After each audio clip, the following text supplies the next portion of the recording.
This is Democracy Now!, democracynow.org, the Quarantine Report. I'm Amy Goodman with Nermeen Sheikh as we look now to the spread of the coronavirus across the globe and how it's threatening the health and safety of tens of millions of refugees from Bangladesh to Syria to Greece to the U.S.-Mexico border.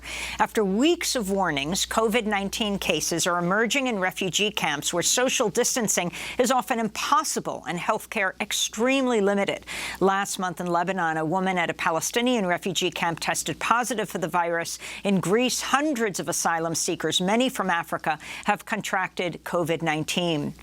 For the estimated 5.6 million Syrian refugees in Lebanon, Jordan, and Turkey, the threat of coronavirus also has led to a crisis of hunger, with the UN estimating 70% of refugees cannot afford food. This is a Syrian refugee, Abu Abdallah, speaking along with his wife, Abdallah, from a camp in Lebanon's Bekaa Valley. In the last few months, coronavirus has been worse than the war. At the beginning, during the war, it was not like this. It is worse than war because during war, you know who your enemy is. But now you don't know where the disease is going to come from the air or from a person. War is easier. You know it is the person over there. Well, for more, we're going to Oxford, England, where we're joined by Dr. Miriam Orcutt, Senior Research Fellow in Global Public Health and Forced Migration at the Institute for Global Health, University College London, and Executive Director of Lancet Migration. We welcome you to Democracy Now! Can you start off by just giving us the scope and scale of the refugee crisis in the world? A tall order. Thank you. Yes, well, we know that currently the levels of forcibly displaced populations, that includes refugees, internally displaced, and others, is that the highest levels ever recorded by the UN. So 70.8 million people around the world have been forcibly displaced. And actually the highest number of those are internally displaced people, those who might have been forced to flee their homes from conflict, from violence, or from persecution, who may be displaced multiple times within their own country, even before they flee across international borders. And Dr. Orcutt, as we mentioned in the introduction to the segment, 70% of Syrians, of course, Syrians constitute the largest number of refugees in the world. 70% of Syrian refugees in Lebanon report that they can't afford food. If you could talk about that. And also the fact that a large number of Syrian refugees are not only in Lebanon, but also in Turkey, which has seen a large outbreak, a significant outbreak of COVID-19, even though now cases are reportedly declining. Yes.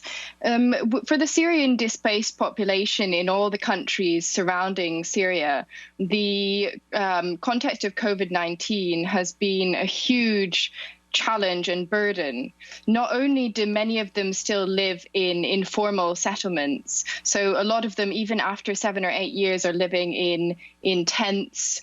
They don't have access often to livelihood opportunities, so they can't provide income for their families. And so they're often dependent already, even pre-COVID, on humanitarian aid and food provision and even running water provision from outside. They're not able to be self-sufficient.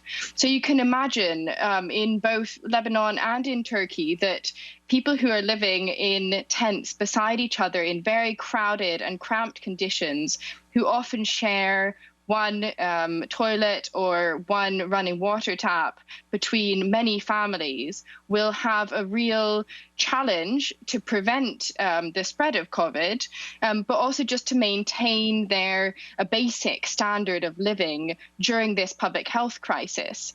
And one of the things that we've seen, which is across the world, but definitely within the countries surrounding Syria, is individuals who were already facing poverty now not being able to afford food, as you mentioned in your previous report, and not being able to provide for their children.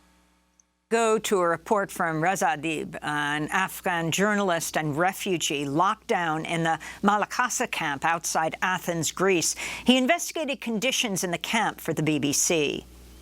The camp is in quarantine for 14 days. No one is allowed to go out and no one is allowed to come in. Mr. Karimi has just tested positive. Together with his family and friends, he's told to quarantine in this disused schoolroom. With no taps or shower inside. They say they have to share with their neighbors. They're not happy. It risks spreading the virus. Look, the people with coronavirus, you see how close they are? For all of us, including those with coronavirus, there is only one tap. That report from the BBC. In one building in the camp, 23 families lived together and 7 people in the group tested positive for COVID-19. Adib spoke to Greek Migration Minister Notis Mithrachi about the findings. This has not been reported to us by the International Organization of Migration that manages the Malakasa camp. They haven't told us that there is such a problem. I'm very happy you are raising it. We will check. Dr. Orcutt, if you can talk about what's happening there in the refugee camps of Greece and where people are coming from and what Greece is doing. Well, the interesting thing with the response to COVID-19 in Greece has been that they have had quite a early lockdown for the whole of the country. However, although they have low cases among the general population, for the refugees and asylum seekers who are both in camps on the mainland as well as on the Greek islands, the conditions within which they are quarantined and have been quarantined actually for a longer period of time than the local community, the conditions are very substandard. So on the islands, for example, in Moria camp, on Lesvos Island, in just this one camp, there are individuals, over 1,000 unaccompanied minors. There are vulnerable people such as the elderly and those with underlying comorbidities who aren't able to shelter or self-isolate themselves in order to prevent COVID-19. And they're also, if they did become unwell, the real concern is that they wouldn't be able to access healthcare facilities. Their access to health services is very much restricted. And there are limited capacity anyways for hospital beds and for intensive care beds. Many of these individuals who have fled to Greece might have fled conflict situations from Afghanistan. There are also individuals who have fled from African countries.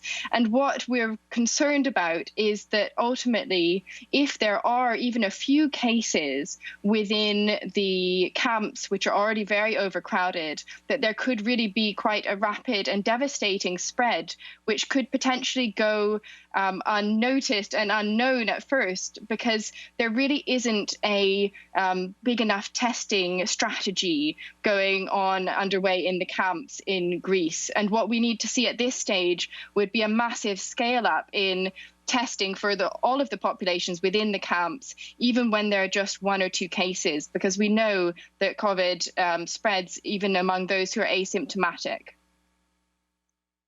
Well, Dr. Orcutt, along those lines, I would like to ask about one of the most critical factors that determine the extent and speed of the spread of coronavirus, and that is, of course, population density. We know very well we're broadcasting from New York City, which was and has been the epicenter of the outbreak.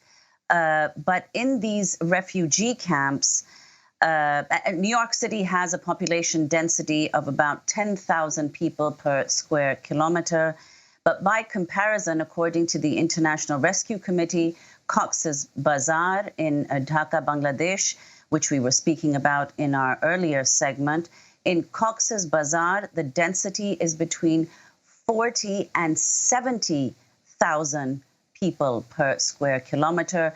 And in the Greek islands, which you were talking about earlier, in some camps in the Greek islands, a population density is even higher, up to 200,000 people per square kilometer. So could you talk about that specifically, and what camps present the most risk for the spread of the virus?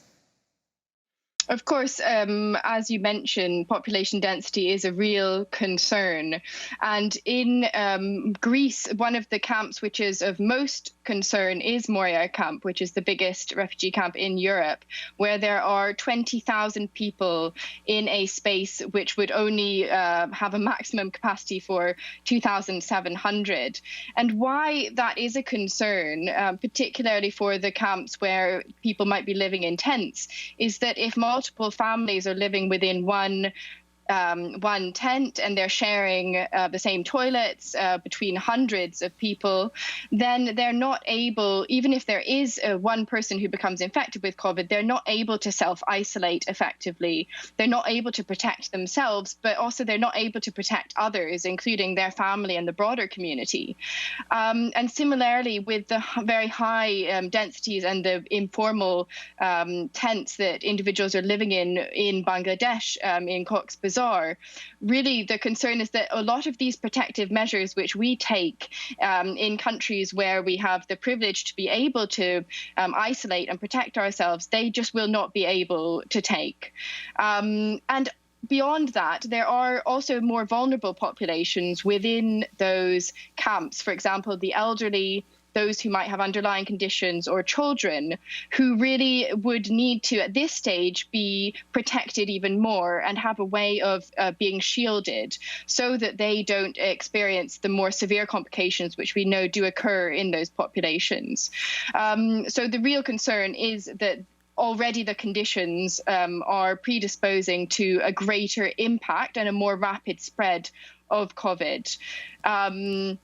But also, I do think that there are in the region, for example, in Bangladesh, there are many poor populations who also face challenges. And there is an argument for improving the health care system and the numbers of hospital beds and the intensive care capacity for all of the population during COVID, which will ultimately improve and help the overall public health response for all of the populations as well. Very quickly, as we begin to wrap up, Dr. Miriam Orcutt, if you can also talk about deportations from the United States to places like Haiti and to Guatemala. You have refugees who are being deported who are COVID-19 positive. Some are calling the United States the Wuhan of the Americas. If you can talk about what this means for the Americas, and also jailed migrants. What about the conditions of jailed migrants? Now we have migrants around the country who are on hunger strike. We have the former ICE director, as well as so many human rights groups, calling for ICE to release the detainees. Yes. I mean, there are calls at the United Nations level, and have been for a number of months, around immediate release from detention due to on public health grounds, due to the fact that a lot of the conditions within detention or reception facilities, likewise within jails, are very overcrowded and often unhygienic. And there really is a great risk that individuals who are deported during a public health crisis and the current pandemic are being deported to countries which have much weaker health systems and may not have an effective response in place. So again, the call from public health organizations is to suspend deportations. There shouldn't be deportations to other countries, and also the detention facilities, if they are being used, they should be either at least the basic overall condition should be improved, but we are very much calling for release on public health grounds. And there are other community mechanisms that have been proposed by the UN that governments can use. Well, we want to thank you so much, Dr. Miriam Orcutt, Senior Research Fellow in Global Public Health, Forced Migration at the Institute for Global Health, University College London, UCL, and Executive Director of Lancet Migration. When we come back, a new report's out finding 1 million children under 5 could die in the next 6 months from the secondary impacts of the pandemic. Also, mothers imperiled. We'll speak with the scientists who led the report and an infectious disease pediatrician. Stay with us.